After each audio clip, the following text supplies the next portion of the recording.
Madame, Monsieur, bonjour, bienvenue au journal régional d'Alizé, édition de la mi-journée. Nous sommes le jeudi 9 juin 2016, évidemment. Merci de nous suivre.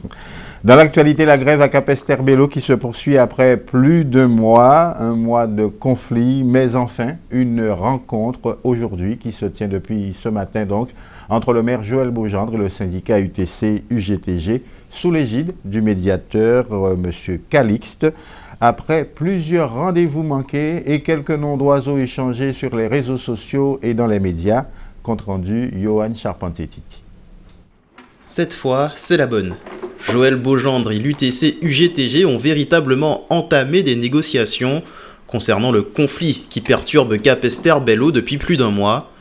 Le syndicat annonce vouloir trouver des solutions. Nous avons l'aspect de construire et de permettre effectivement à ce que tout le monde mange à la cantine, permettre à ce que les bitins reviennent à la normale, permettre effectivement à ce que nous mettons en façon organisation pour répondre à besoins et attentes à la population. Mais nous croyons que si effectivement la commune inscrit, maire commune Capesterre inscrit dans des logiques là, ça crée pour aujourd'hui là. Marc Saint-Hilaire, bien présent à la table des négociations, donne même un exemple concret qui pourrait permettre de régler certains points de la plateforme de revendication. Nous paraît à faire des propositions parce que nous avons des propositions à faire pour permettre effectivement à ce que la situation soit réglée. Donc ça veut dire déjà, nous avons annoncé la couleur qu'il y a 2 millions que nous relevons à niveau budget là qui effectivement qui pas prévu pour rien. Nous avons dit 2 millions là ça, nous peut utiliser pour permettre à ce que nous reprenions l'ensemble de ces revendications là ça. Mais la bonne volonté affichée ne trompe pas, la tension est bien présente entre les deux parties. Donc aujourd'hui là, nous avons une négociation, nous réveillons, si effectivement que nous avons en position de mensonge et nous avons en position de vérité, nous demandons effectivement à ce que ça médiatise et que nous voit effectivement vrai figure. Georges Calixte, le médiateur de ce conflit, risque d'avoir encore pas mal de travail, mais après avoir réussi à réunir tout le monde autour de la table de négociation, le plus dur est peut-être déjà fait. Au SIAG maintenant, vous le savez, la grève a été suspendue il y a 2 jours au terme d'une grande réunion rassemblant toutes les parties prenantes du dossier de l'eau en Guadeloupe, au terme surtout de 2 protocoles d'accord où les collectivités se sont engagées à régler leurs factures auprès du syndicat d'alimentation en eau de Guadeloupe, mais dans le même temps, ces collectivités ont fait presque injonction au SIAG de recouvrer des factures qui, celles-là, proviennent des usagers. Manifestement, beaucoup de factures d'eau en Guadeloupe ne sont pas réglées. Alors pourquoi?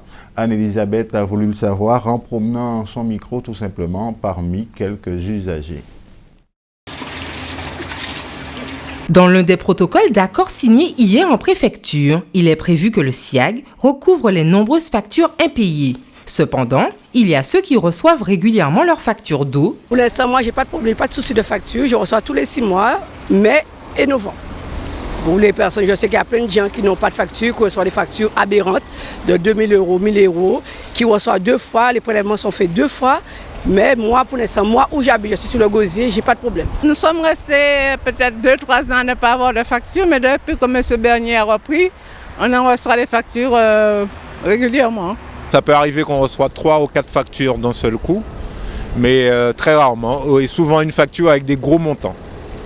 Je ne sais pas comment ça se passe là-bas, mais bon, il y a des factures, des fois, il y a 3 mois, de retard quoi, sur des factures. Et après, c'est des réclamations qui vont fermer l'eau, des menaces. Alors, moi, je ne sais pas qu'est-ce qui se passe au niveau de l'eau. Et d'autres. Nous recevons des factures de mars, début juin, et qu'il faut payer juste une semaine après. Donc elle passe déjà au contentieux, alors qu'on n'a pas connaissance du montant de la facture à payer. On veut bien faire grève, mais il faut aussi être correct dans les délais de paiement, respecter les délais de paiement et recevoir les factures en temps et en heure. Tous les 6 mois, je reçois bien ma facture d'eau. Par contre, mes beaux-parents, non. Des fois, c'est 1 an sans aucune facture et après, c'est la surprise au dernier moment. Donc, ce qui est un peu regrettable, quoi. Je suis rentrée dans un logement, ça fait 2 ans et c'est au bout d'1 an et demi que j'ai reçu ma première facture. Et j'ai fait des réclamations et tout, et puis donc j'ai tout reçu d'un coup, donc il faut les régler, quoi. Donc c'est pas évident. Avant de penser à recouvrir ces factures, il faudrait d'abord penser à les envoyer aux clients en temps et en heure. Et Laurent Bernier, le président du SIAG, était hier l'invité de notre édition de 19h. Il a tenté de nous expliquer les raisons de cette situation qui, selon lui, est un héritage de la Générale des Eaux. Nous avons récupéré un chantier en désordre de notre prestataire initial. Nous l'avons récupéré il y a moins d'1 an. Et depuis 1 an, nous avons repris un train de facturation.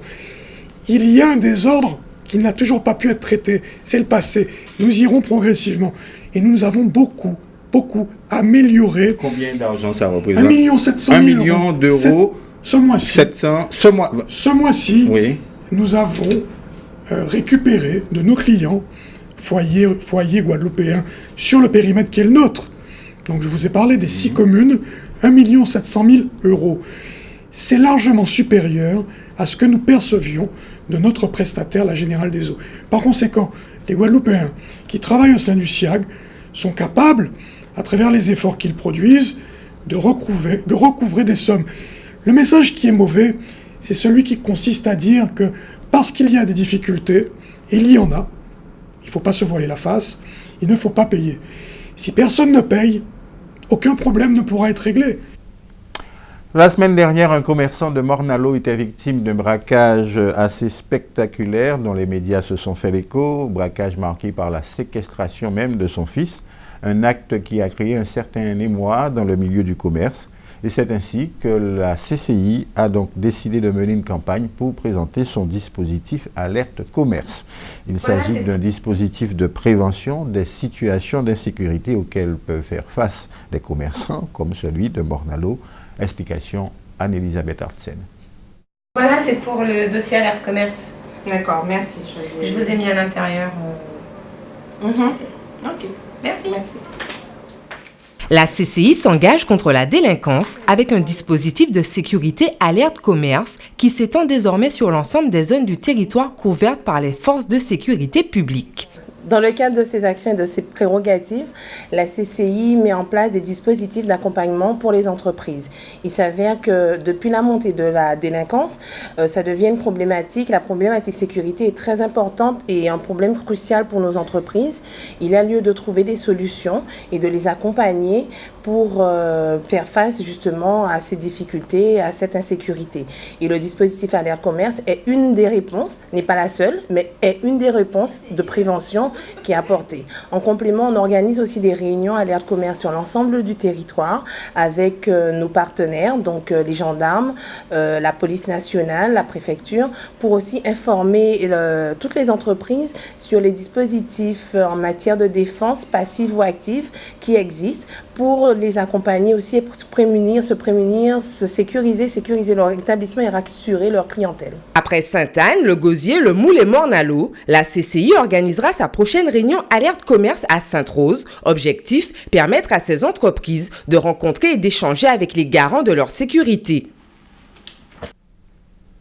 L'affaire Segregmia, cette fameuse affaire concernant un laboratoire d'études de l'Université des Antilles, est basée en particulier sur le pôle de Martinique. On apprend aujourd'hui, ou plutôt depuis hier, que son directeur Fred Célimène a tout simplement été révoqué de ses fonctions d'enseignant-chercheur par le Conseil supérieur de l'enseignement supérieur et de la recherche, tandis que son adjoint Kevin Logosa et Éric Carpin, qui est doyen de la faculté de droit, ont été, eux, suspendus sans salaire pour une durée de 5 et de 2 ans.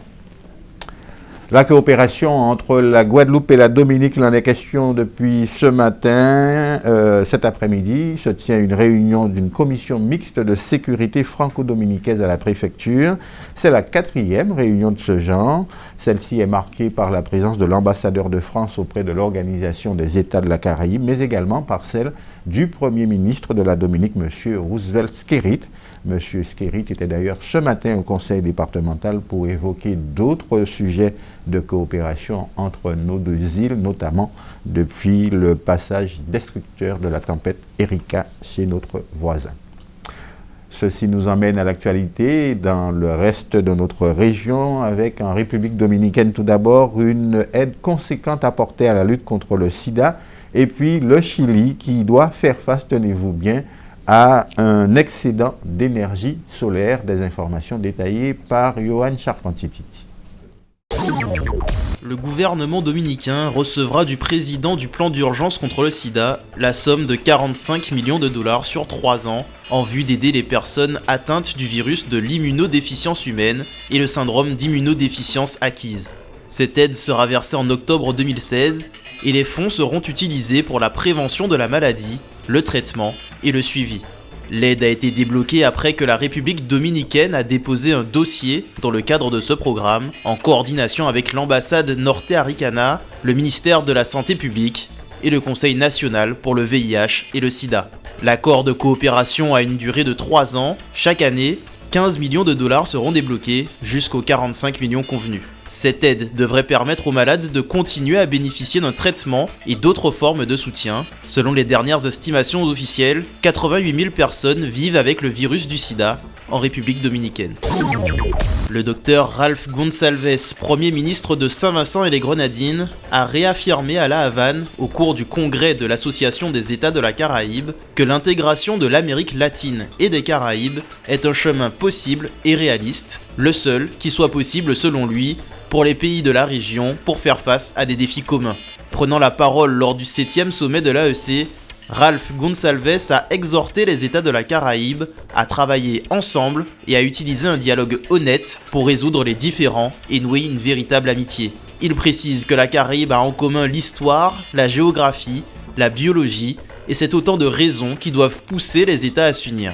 Le Premier ministre a souligné que pour atteindre le bien commun, il est essentiel de maintenir un dialogue sur le transport aérien et maritime, le commerce, le tourisme et la technologie. Se référant à des relations commerciales avec Cuba, il a souligné que l'un des principaux obstacles continue d'être l'embargo économique, commercial et financier imposé par les États-Unis à Cuba.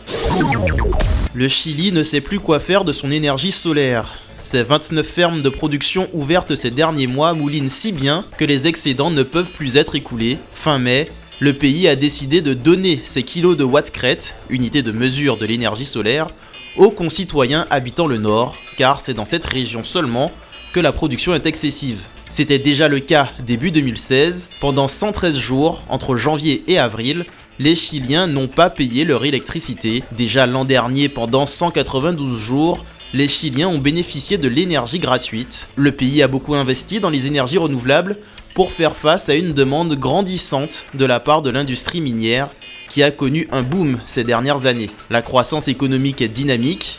Le Chili a d'ailleurs 15 autres projets de construction de fermes solaires dans tout le pays et un projet d'une ligne de métro fonctionnant uniquement à l'énergie solaire.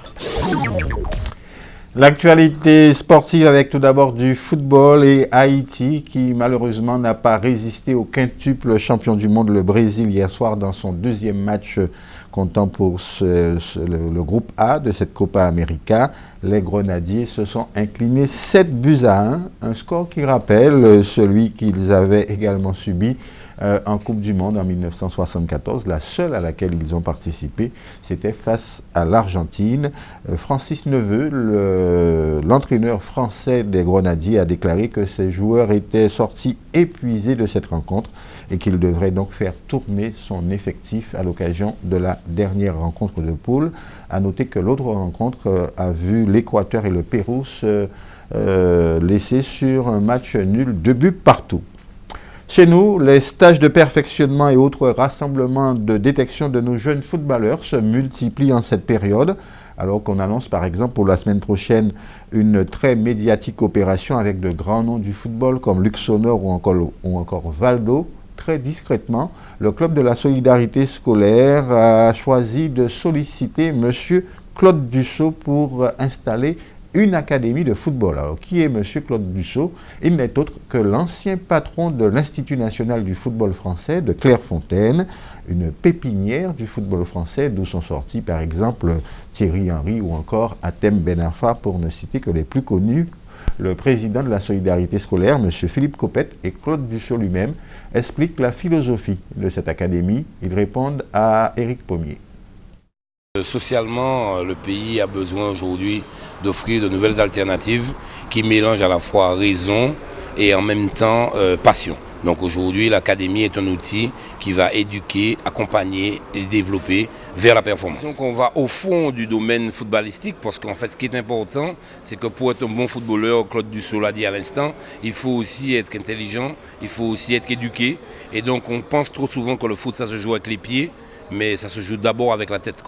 Nous, ce qu'on pense, c'est qu'on pense que si un joueur doit avoir un développement intéressant, il vaut mieux qu'il l'ait dans un écran qui a la même qualité que lui pour être certain du résultat. J'ai ressenti que l'on voulait faire quelque chose d'ambitieux, quelque chose de novateur et quelque chose aussi tourné vers un certain football. Et c'est le même. Donc voilà pourquoi je suis ici. Il y a des lacunes, pas uniquement en Guadeloupe, il y a des lacunes à mon sens dans l'enseignement des 8-12 ans. Donc il faut faire quelque chose. La préformation, 15 ans, c'est périmé. Il faut travailler, il faut continuer de travailler, il faut de nouvelles données, garder les anciennes bonnes idées, mais immanquablement, il faut donner autre chose aux futurs footballeurs. Grande rencontre de kickboxing ce soir au hall Paul Chonchon à Pointe-à-Pitre, une rencontre internationale avec un championnat du monde à la clé et surtout 2 Guadeloupéens d'origine au programme. Présentation Éric Pommier. L'impressionnant Guadeloupéen Greg Tony contre l'autre colosse de la République tchèque, Alan Kapetanovic en catégorie kickboxing K1. C'est l'un des combats phares de ce soir à la fille du Guada Super Fight, premier du genre en Guadeloupe. La compétition permettra de découvrir un univers peu connu. Greg Tony, compétiteur, champion en titre et également co-organisateur de cette manifestation d'une envergure internationale, a réuni tous les ingrédients nécessaires pour donner du punch à son championnat du monde. J'ai quasiment boxé dans le monde entier, donc que ce soit Las Vegas, Japon, Suède, Brésil et tout ça. Donc j'ai jamais boxé chez moi, donc j'ai dit pourquoi pas. Donc avant de pouvoir prendre ma retraite, parce que je sais qu'il y a des jeunes qui arrivent derrière, j'ai dit là c'est maintenant que je vais faire un de mes derniers championnats du monde ici sur mes terres. Ils sont venus de partout, chacun dans leur discipline respective, professionnels ou amateurs, tous à défendre un titre ou le conquérir. En savate boxe anglaise ou kickboxing pour le lourd, mais pour chacun d'entre eux, sans dérogation aucune, un rituel incontournable, la pesée, obligatoire pour participer au combat. 71 kilos, yes, il est au poids, impeccable. Dans l'arène de Paul Chonchon, il y aura des hommes. Les femmes seront également de la partie, dotées chacune de palmarès de championne. La fête prendra également un tout autre sens avec la participation d'un autre Guadeloupéen professionnel de boxe, Howard Cospolite. Les ambitions sont affichées. Moi, je vais boxer pour la ceinture pour être champion du Super Fight de la Guadeloupe. Donc, ce sera une très très grosse soirée organisée par JC et Greg Tony. Et on attend beaucoup de monde, faut venir. Le Guada Super Fight, une seule adresse, le stade Paul Chonchon à Pointe-à-Pitre. Plusieurs rounds annoncés pour une soirée championnat du monde haute en couleur. Honneur aux dames dès 19h15. La Guadeloupéenne Marie-Laure Girondière sera opposée à la Martiniquaise Nathalie Frère-Diaz. La température sera donnée. Avant de nous séparer, le temps qu'il fera sur notre archipel cet après-midi, notre ciel sera tout simplement encore très ensoleillé. Les températures seront comprises entre 28 et 31 degrés. À noter seulement quelques petites averses sur Marie-Galante. Dans un instant, Minute Sport d'Éric Pommier, l'actualité nationale et internationale suivie de notre émission Recherche appartement ou maison. Rendez-vous ce soir, 19h. C'est notre prochain rendez-vous avec l'actualité régionale. Excellente journée, excellente fin de journée sur Alizé.